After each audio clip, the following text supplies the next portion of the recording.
Welcome, Internet Nomad. Today I'm sharing a game that's been on my radar since the announcement. It is a Don't Nod developed game called Lost Records, Bloom and Rage. After Don't Nod stopped making Life is Strange, they made several games with similar mechanics. Tell Me Why is what I personally label Life is Strange 3. The reason for the split from their most popular IP is speculated among fans. Some cite Life is Strange 2's low sales. Others mention how Don't Nod's wish to keep Life is Strange an anthology series led to disagreements with Square. Deck 9 took control and made a Life is Strange sequel that Square wanted. Whatever the reason, the creators are back with a similar game to Life is Strange, yet it has its own twist. The first thing is the choice system. There are major choices that affect the story, but the dialogue system is built on friendships. Each response has 3 options. 1 is a neutral response, 2 is a positive response that builds a friendship meter, and 3 is a negative response that decreases the meter. Later in the game, responses could have a double effect based on which friendships it affects. This is how the romance option is determined. The playable protagonist is Swan. She has a fascination with documenting every little thing. The gameplay involves taking videos of friends, nature, and other stuff. I like this mechanic, because after collecting a set of videos, you are actually rewarded with extra flavor text and a short video. This is a huge improvement from Life is Strange 1. Collecting photos was a fun side achievement, but it didn't result in anything new. Deck 9 also did this in True Colors, where the collectibles gave more of Alex's thoughts. I find this video memoir system to be the best out of all the Life is Strange likes. I feel it evolves the franchise. Don't Nod also brought back parts.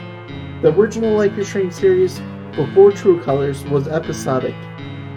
Don't Nod decided to break the game into 2 parts.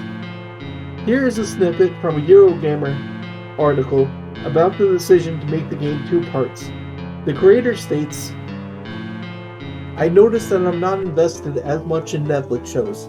I binge them and then forget them very quickly sometimes. And then I was watching some shows on Apple TV and HBO, where they're sticking to weekly releases. And I found that I was invested in way more. And we were thinking, we made some good episodic games. Why not still go for at least a part of that?" I have similar feelings to Michael Cook. My problem is, I'm too intimidated to binge large shows. I always prefer to the episodic nature of entertainment. However, I did binge part 1. Not only was this a day 1 buy, I beat part 1 in 1 day. I decided not to watch anything related to the game besides the first announcement trailer. I wanted to go blind into this game. After beating the first part, I think this game has potential to be one of my favorite games of all time. At the end of the year, I might share my favorite stories in gaming. My thoughts on the game in general before I go into spoilers is the first part was great. The 4 women characters are all unique and complex, picking your favorite characters like a horoscope. Nora is the outgoing person who dreams of being famous. Autumn is the smart, grounded character who has a summer job. Kat is the quiet little sister who has a passion for poetry. Swan is the shy and awkward teen who loves to record videos. Autumn and Nora have a rock band that they allow Swan and Kat to film. My favorite characters between Nora and Kat. I will talk in length about my thoughts on each character in the spoiler section of the video.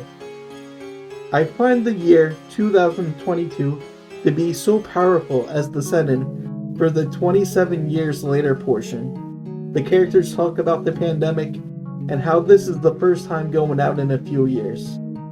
The reunion isn't happy though. The girls reunite to talk about the summer of 1995. There's a secret promise that they will explore. Whatever happened in 95 is a mystery, alongside a mysterious package Address to Bloom and Rage. Bloom and Rage is the name of Nora's and Autumn's band. The game is told through a conversation in 2022. The flashbacks to 95, the characters are piecing together their memories about that fateful summer. While playing through part 1, I had this burst of nostalgia. I felt like this is reminding me of something, and I don't know what it is. I am sure this concept is unique, but it feels reminiscent of something else. It also was surprising for being half of the game. It took me 6 hours to beat. It would have took longer if I tried to tape everything. The game is split into 25 scenes. Being able to replay any scene to collect everything is super easy. Also, the option to skip cutscenes right off the bat is great. I don't know why you would. I did once because the game crashed on me. Part 1 set up so many questions. I think it definitely hooked me. Okay, spoilers. I'm going to cover the major decisions, my favorite moments, and predictions. The first real choice is pretty cool. You get to pick out of 3 names for your cat. Each choice changes the appearance of the cat. The choices are Snowy, Shadow, or Pumpkin. I chose Snowy in my first playthrough. I like white cats the most. I might replay the game before part 2 comes out and pick a different cat. I was aggressive during the scene where Dylan accuses you of filming her. This is an early scene where the group of girls meet. Dylan is Kat's sister. Swan was trying to film a balloon that flew away, and Dylan accuses you of filming her. I decided to be aggressive and film her. This leads to her boyfriend Corey stepping in, and later Autumn, Kat, and Nora come to Swan's aid. I retrieve Autumn's keys. That scene was one of my favorites. It is how the 4 girls met. Corey, Kat's sister's boyfriend, flings the keys into a nearby park. Looking for the keys is a huge ordeal. Luckily, I noticed the hole and covered it. That would lead the keys to being lost in the manhole. I decided not to drink. The scene in the garage reminds me so much of something. I don't know what, but the scene hit a nostalgic peak for me. I wish I could remember what movie it reminds me of. I didn't lie about my music tastes. I mentioned I like movies more than music. The girls actually like that better than lying. I made Nora and Kat exchange a kiss for the music video. I didn't mean to, but I didn't know how to change the option. It was really awkward. I decided Kat was the best actress to make up for the kiss. A video plays after this scene and shows what happened after the music video. Coming home from the music video, the gang gets lost and discovers an abandoned shack. Swan breaks in and finds the combo to the lock. This becomes the gang's hideout. I called the hideout Fawn's Rest. I encouraged Nora to get a nose piercing. I don't know why, I thought she would be happy with that pick. I agreed to draw blood in the ritual. Kat shares her song and initiates a ritual to seal the curse. Autumn doesn't join, but Nora, Kat, and Swan draw blood and commit. There's a game of truth or dare during the sleepover at the hideout.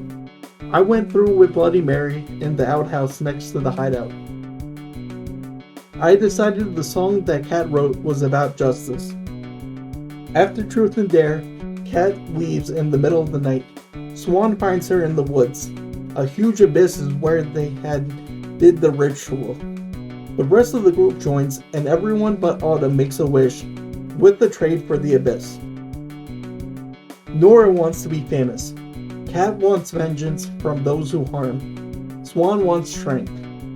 I was violent with Corey when he decided to take Kat home. Nora did my makeup.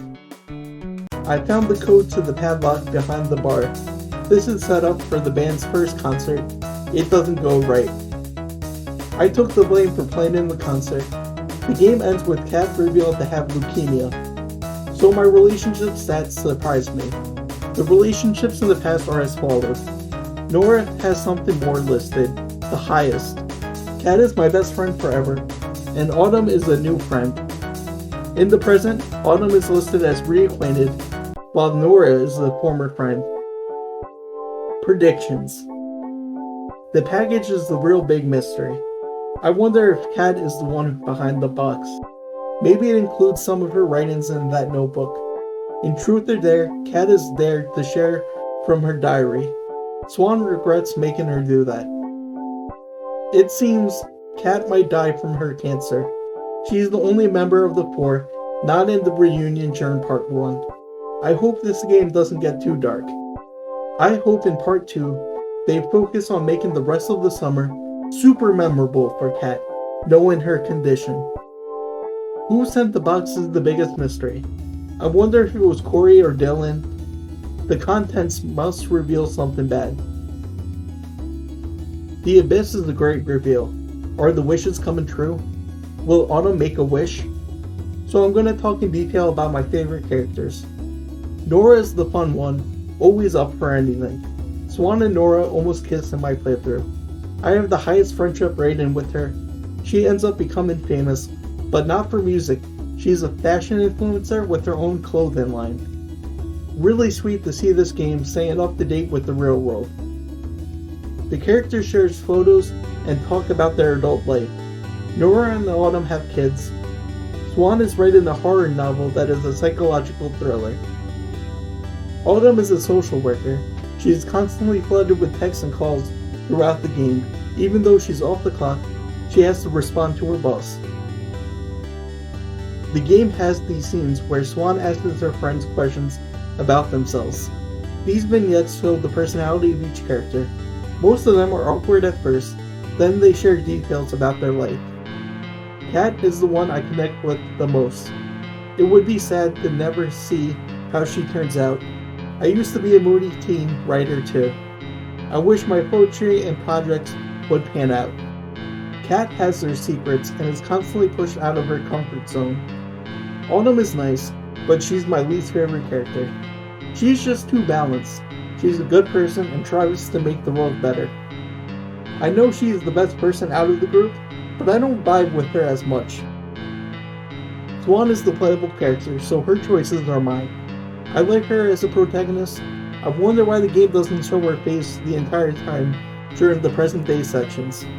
Those sections are exclusively first person. I think it will lead to a big reveal at the end. I like the track See You in Hell that Kat writes in the game. The Nora Kelly band performs the song in real life. It feels like something a younger teen would write. I am super excited for part 2. I cannot wait to see where the story goes. Farewell, Internet Nomad. Keep searching.